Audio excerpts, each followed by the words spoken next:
Mark, great to have you on Out of Consensus. Welcome. It's a pleasure to be with you, Armin. Thank you. So, Mark, before we start and dive into CBDCs and crypto decentralized finance, how to hedge it, do you want to give people a little bit of a background about yourself and how you ended up where you are now? Yes, I'm a financial journalist, Armin, and I have previously written and broadcast for major financial institutions, financial publishers, I should say, including the Financial Times. I now am the correspondent for Global Finance magazine in New York. Essentially, I have been a freelance journalist now for about 9 years. So I write across a broad spectrum of economics, geopolitics, particularly now decentralized finance, cryptocurrencies, which are suddenly become a very hot topic. And I'm based here in Dubai. In 2015, the US CFA Institute voted me the best financial journalist for the region in English. Right. So I keep a very firm handle on the pulse of what's happening in Southeast Asia, the North Asia, and the Middle East. And Dubai is a fantastic place today to be these days, it seems. So I think you're in a good expensive spot. Place to be. That's for sure. Yes. Okay, and we were just talking earlier about an interesting, let's call it hypothesis or kind of take that you have on central bank digital currencies and decentralized finance. Obviously, I would say blockchain and cryptocurrencies have become less hot. Now it's AI that's really trending, but it's still very important because there are a lot of things that are happening, and we are launching the first CBDCs, and there's a lot of things are happening in the background. So do you want to take us a little bit along what is happening right now? So why should people actually pay attention now? And then also kind of, what it means and your take on it. Thanks, Armin. Well, CBDCs, I think, are in some shape or form an inevitable development. The BIS, based in the Bank for International Settlements, based in Basel, has said that 86% of central banks around the world are either piloting or researching the use of central bank digital currencies, CBDCs. That's been led by countries like China and other, but particularly because it's the second biggest economy in the world. They are, essentially now looking at a very short-term horizon for the rollout of the yuan, and that brings with it a whole host of implications, which I think cryptocurrencies go some way, in fact, a long way, to addressing. First and foremost, coming out of the COVID campaign, there are major issues associated with privacy that have yet to be clarified by central banks around the world.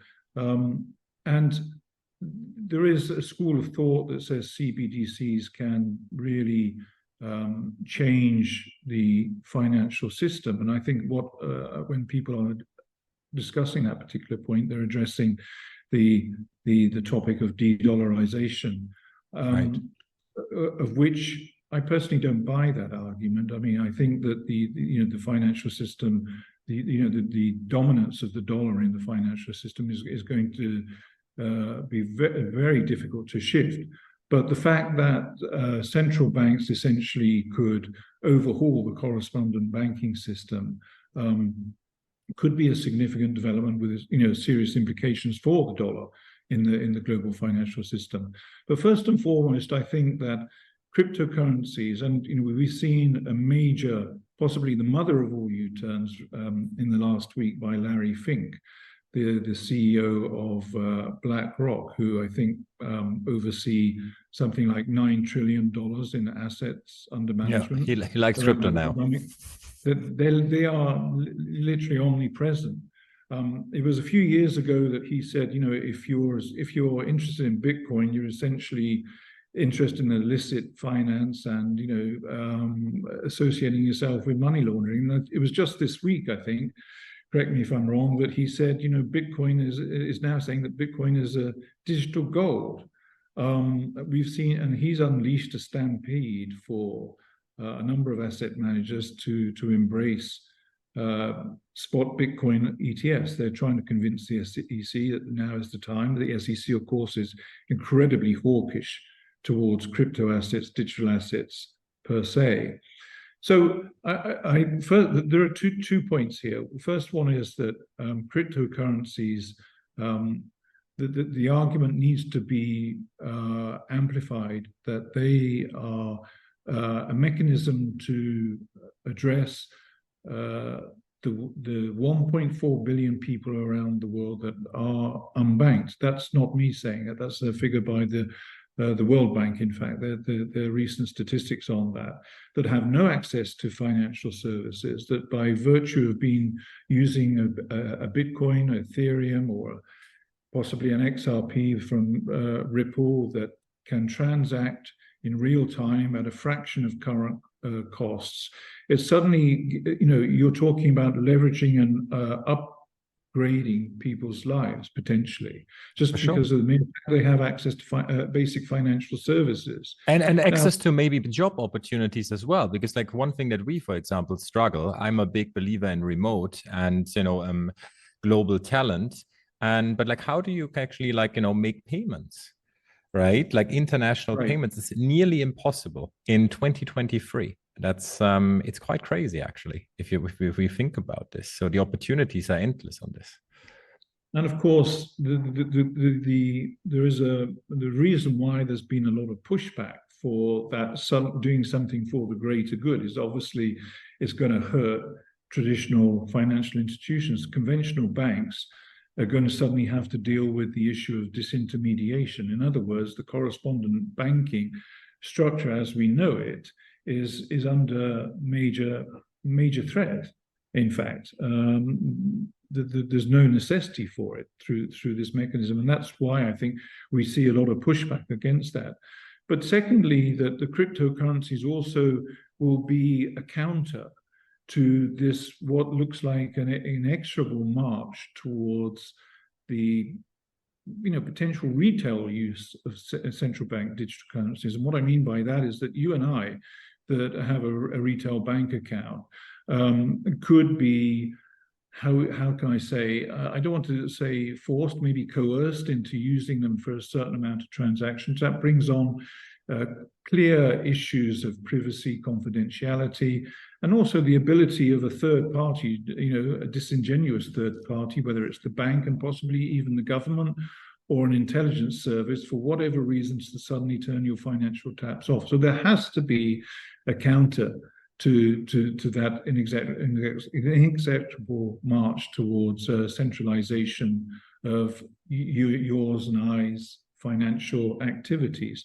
And of course, I'm not saying that illicit financial activities should not be controlled, that there are ways, but CBDCs cast a very long shadow over personal liberty. And when you look at the speed with which China is moving to rolling out its own CBDC, alongside its current social credit system, which is getting a lot of attention now from Europe and the US in terms of its use.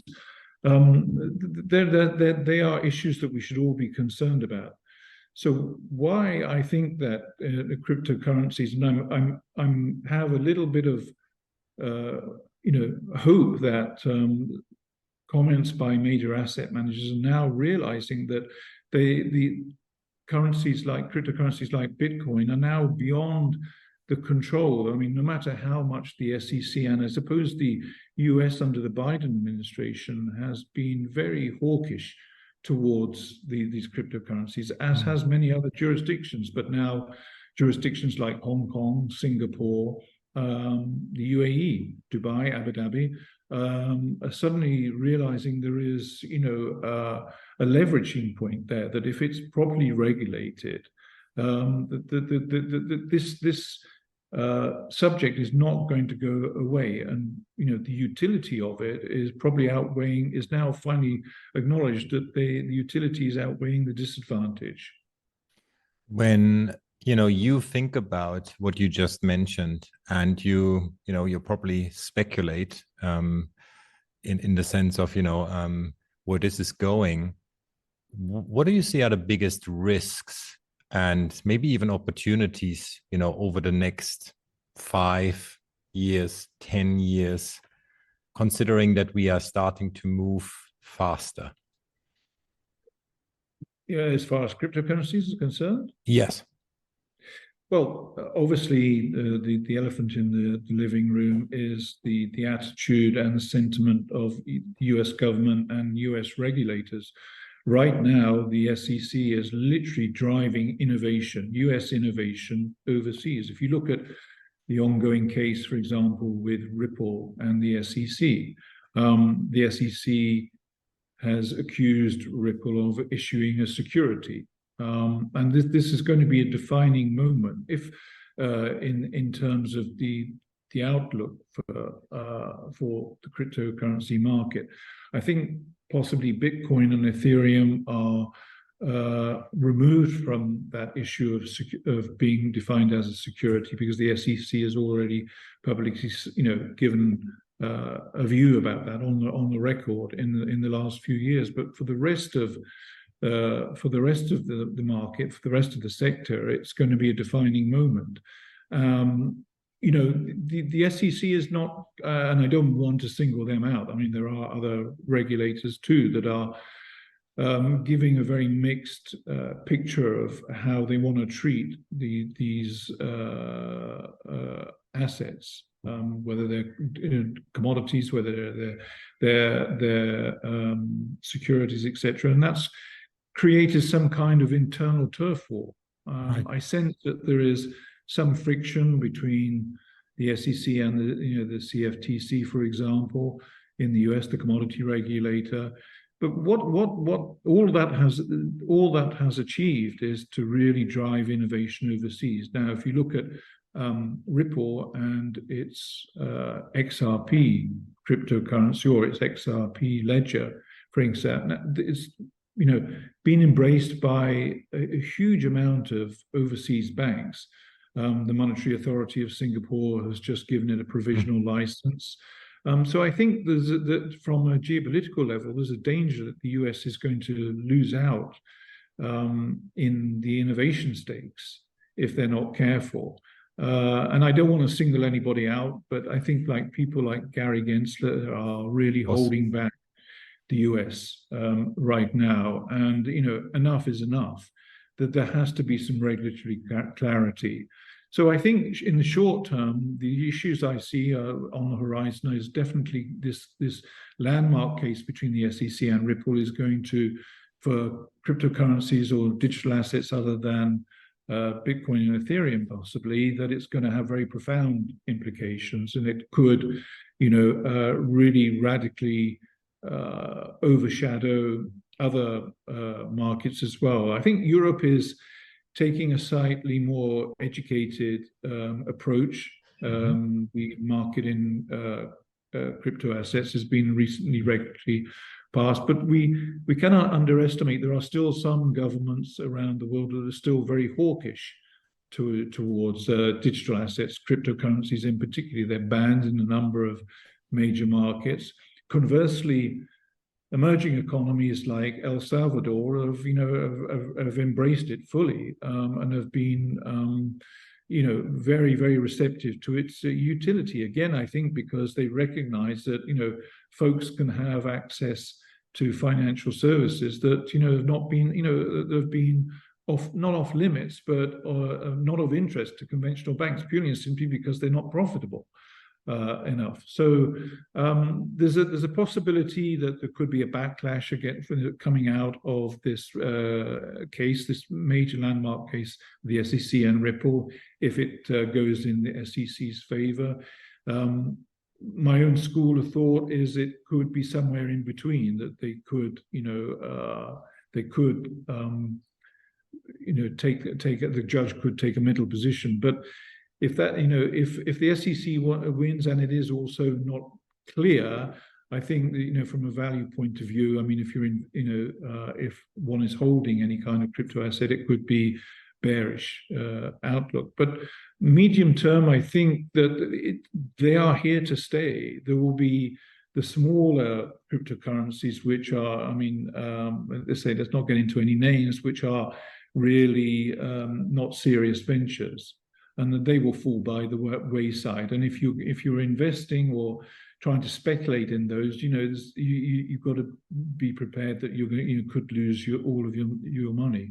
I'm a financial journalist, not a financial advisor. Sure. But the people have sort of adjudicated on those things a lot more effectively than I am. But I mean, the more speculative things will go away, I think.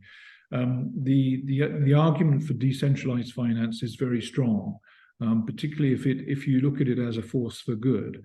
So there are still going to be short-term issues on the horizon. But if we just single out Bitcoin, for example, since it's been in existence, it's had pretty much everything thrown at it, and it is still there, and it is still appreciating, and it is now, recognized that it's a scarce commodity.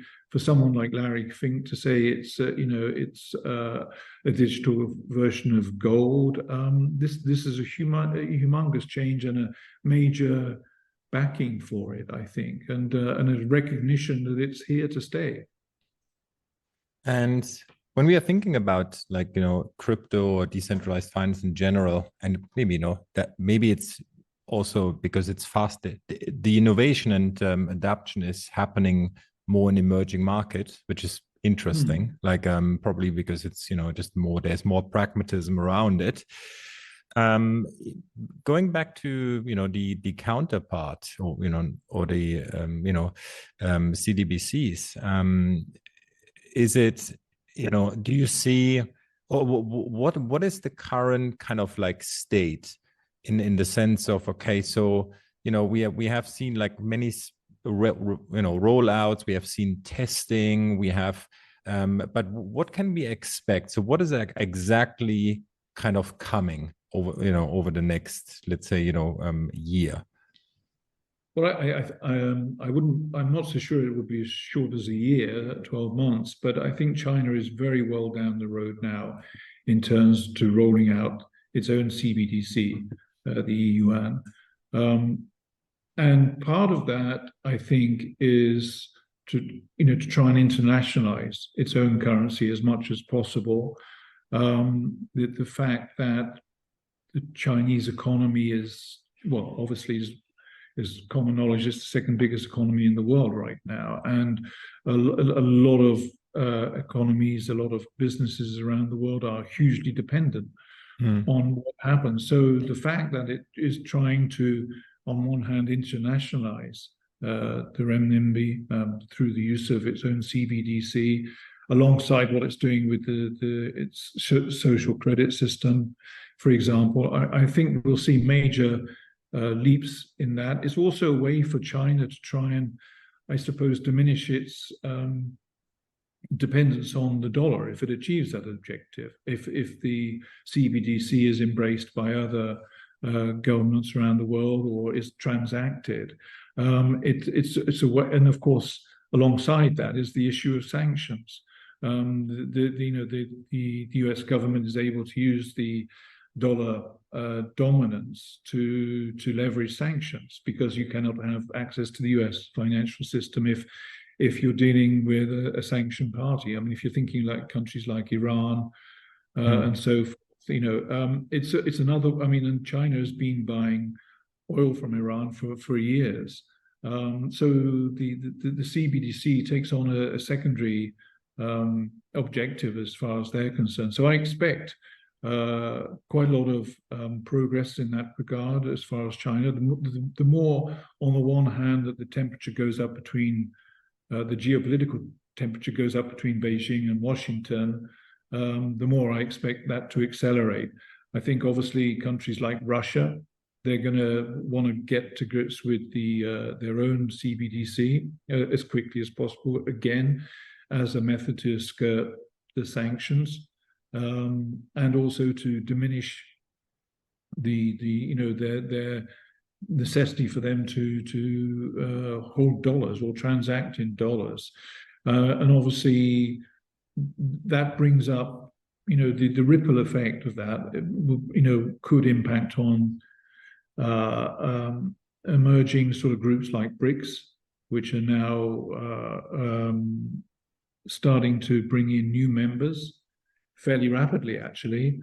There's some talk that they would like to bring about their own currency, whether that's could be a CBDC, I don't know. But for nefarious reasons, countries like China, Russia, Iran, I suppose, because Iran it just seems, Washington and Tehran seem incapable of reaching an agreement which would be acceptable to Israel, for example. So I see some instability there, but that instability could push Iran to have its own CBDC.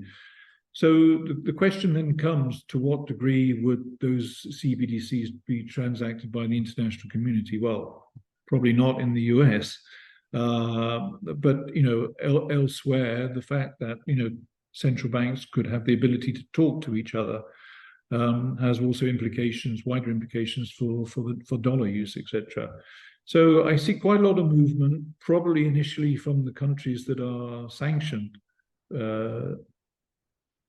Yeah, I mean, that makes obviously a lot of sense, because geopolitics plays a big role, and everyone seems to be fed up with the dollar, including to a certain extent the Europeans. So you see even there, corporates using the dollar less. Obviously, it's still very big, and it's inevitable that the dollar is going to stay for a long time, and it's very hard to dethrone a major currency. But let's take this discussion a little bit. You're a journalist, you're talking to a lot of people, and you mentioned the social credit system in China. You mentioned, okay, we have this freedom debate. Okay, this is privacy related.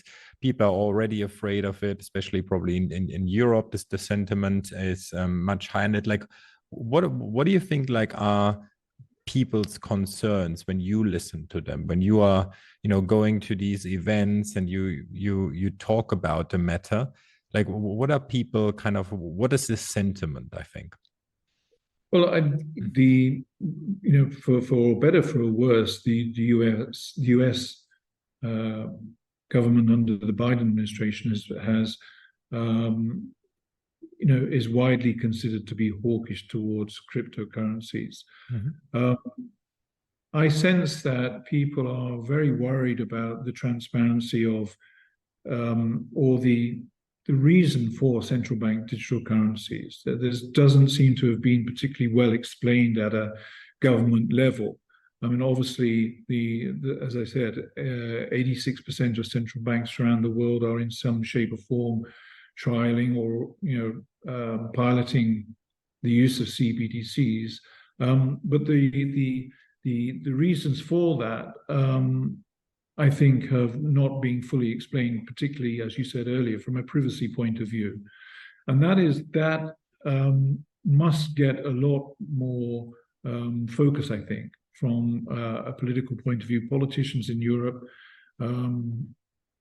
I would less inclined to say the US, because the US is somewhat behind in its own, research into the use of a digital dollar, for example.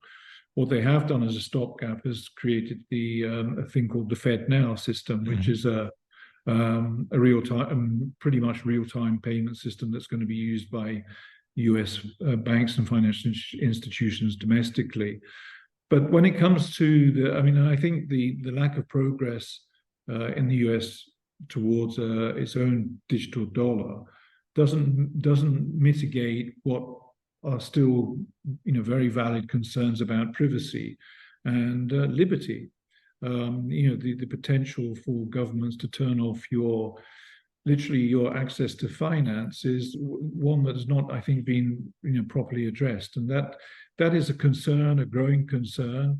Here am I as someone speaking, as a member of the media, but I think mainstream media that's a little bit of a worn phrase now, but let's say major publishers have not really addressed that, I think, and have followed the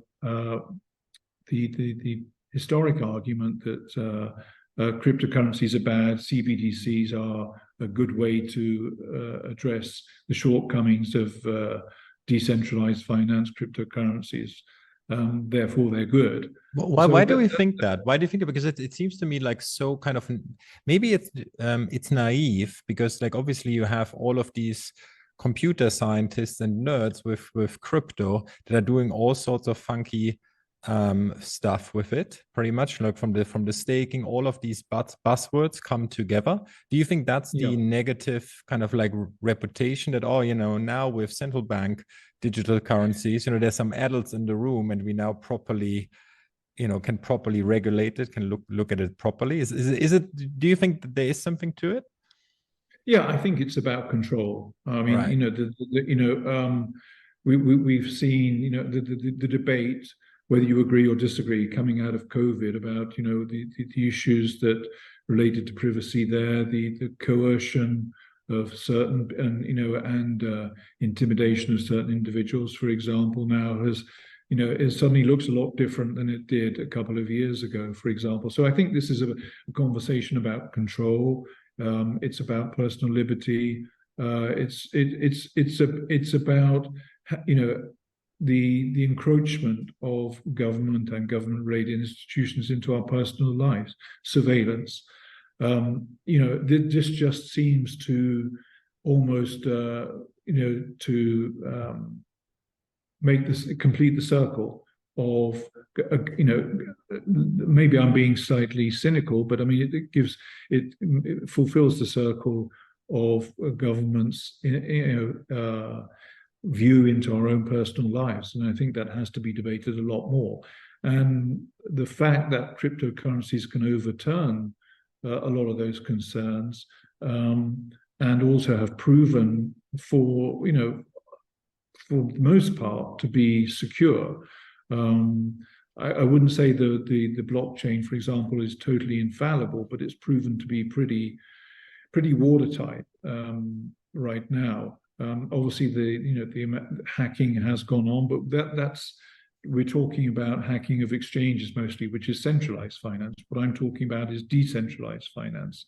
So, you know, which most of those concerns the blockchain environment can overcome. One thing that's also very badly covered, or has been very badly covered, I think, from the mainstream media, that when you have an FTX blowing up, that this was not decentralized finance, right? So that's absolutely right. That's absolutely right, and it's a very good point.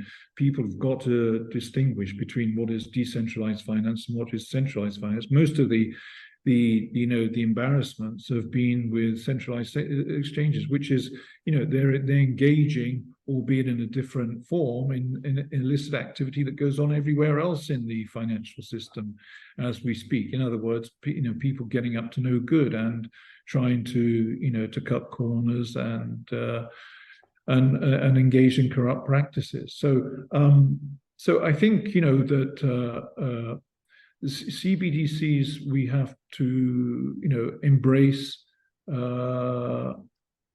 with a great deal of caution, and purely and simply that if we do not want to allow a further move towards any kind of totalitarianism. And again, throughout throughout COVID, we saw the emergence of these you know, very strong, we say, macho leaders, which, you know, have advocated some kind of totalitarianism. That's another debate. Yeah, but it's a very interesting point, though, because if you look at other areas, often it seems that the call for more government involvement is actually, like, you know, quite significant. So people, you know, seem to want more kind of engagement on the fiscal side, on the, you know, with energy, with so a lot of activism. So I'm wondering if we, you know, can say, well, maybe, you know, people just don't value their freedoms like so much as they used to. Well, it's a slow. It has been historically, it has been a slow creep. That it gained an awful lot of momentum during the COVID pandemic, and so now I sense that governments are trying to build upon that, that threshold, which is, has been crossed actually, in many shapes and forms. The problem is with the activism that it's very disparate.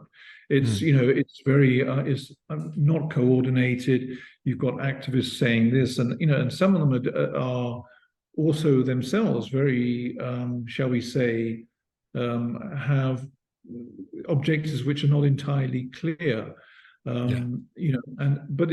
What's clear is that they're not able to offset the overreaching ability, increasingly overreaching ability of governments around the world. But I do sense that from governments which are democratically elected, that there is a sense of disenfranchisement with some of the leaders around the world. I mean, let's not get into names. Sure. I would probably not get out of here alive. But like the major economies, if you can show me a leader that you can point to, that you can say this guy's done a great job in terms of re-energizing the economy post-COVID. They're looking, a lot of them, very as I say, they've left people feeling very disenfranchised with what they've actually achieved and what they're actually doing for the people. But as a journalist, we can say that regrettably, the most politicians are not in it for the people. They're actually in it for the power. I may sound slightly cynical saying that, but for most of the politicians that I've ever interviewed, that's the takeaway that I have, for better or worse. Yeah, I think you can really sense this becoming very obvious, that there was a lot of trust that got lost, like even mainstream media, but pretty much across all institutions. Like even I would say for corporates, you see this woke debate these days in the US big time. Like I think trust is just like not, if we would have measured like this 20 years ago, and if we would measure it now, and we would kind of compare the results, would be very, very different. Before we kind of wrap this up, Mark, like when you look ahead, right, and you think, okay, now, what are you watching? What interesting data? What kind of interesting events are you kind of look forward to kind of checking out, so that you can determine a direction where these trends are going, let's say over the next year? Is there anything in particular that you think, wow, this is like, look at this is something to watch? Well, clearly the geopolitical space is, the stakes are very high. I can't remember where the Doomsday clock is, but it's pretty close to midnight. I think it was a matter of seconds. I mean, if you actually take any particular or give any particular merit to that measure, but the two major areas which I'm very concerned about. One is the deterioration, despite the sort of language to the contrary, that in the relationship between Beijing and Washington. How that plays out in the South China Sea is very important, because symbolically, Asia now is a huge part of the global economy, and the implications for the global supply chain, and dependence on China, for example, if a conflict was, let's say, hypothetically over Taiwan, was to ensue, that could really tip the world into a major recession, I think, going forwards. And secondly, how Putin emerges from the recent crisis with the Wagner Group, for example, and what implications that has for the stability of Russia. As you mentioned earlier, that there's a brain drain away now from Russia. We cannot underestimate the potential for Putin to continue in office for quite some time to come. There's elections coming up. No doubt he will do everything he can to influence those elections. But one thing that's clear to me is that he is a man that is increasingly got his back into a corner.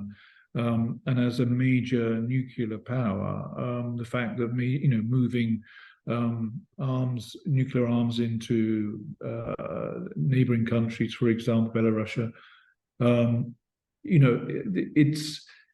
he has been for whatever we may say. I mean, he's made a catastrophic mistake by invading Ukraine, but he is also a man that has been poked from a geopolitical point of view for many years now, and I just don't see that he can really walk away from this scenario with any degree of credibility without doing something very significant now. And I think the stakes continue to ratchet up, and the outcome of that could be also very, very messy, I think, for the world.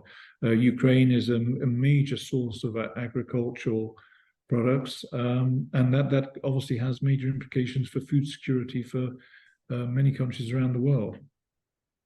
Mark, before we end this, apart from Cassandra, where can people find your work and follow?